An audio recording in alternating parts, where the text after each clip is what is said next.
بارانی کەمی ئاو قەیرانێکی زۆر سەختە لە وڵاتێمە هەیە و ساڵانێکی زۆرە هەیە و حکومەت مەسئولیەتی کامل هەڵدەگری لەسەر نەبوونی ئاوی پێویست بۆ هاوڵاتیان. من وەکو خۆمەکو هاوڵاتی میتەرمان کرد بە 40,000 داوایان لێکردین داماننا، بەڵام نەکەس هات خوێندیەوە، نەکەس هات متابعەی کرد. ئەسڵان دیسان وەکو بە شێوەیەکی مەقتوع پارەکەیان وەرگرتەوە و کەسیش متابعەی میتەرەکەی نەکرد.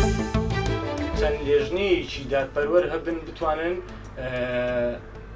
بڕیار لەسەرەوە بدەن کە ئاو بۆ هەموو خەڵکی هەرێمی کوردستان بکرێت بە پارە، بەڵام بە پارەیەک بە گوێرەی گیرفانی خەڵک، چونکە خەڵکی کوردستان تەنها بە شێوەی عقوبە و زەریبە سزادان دەتوانێت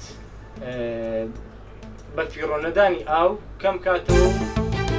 هاوڵاتیانش دەبی بەشدار بن لەگەر حکوومەتی. حکوومەت بەتەنێ شتێکی پێ ناکرێت و هاوڵاتیش بەتەنە پێی ناکرێت، دەبی هەردوو لامان بەشدار بن. بەنسبەت خەڵکیش لۆ دەستگرتن بە ئاوی بالفعل دەبی خەڵکیش دەست پێوە بگریتن.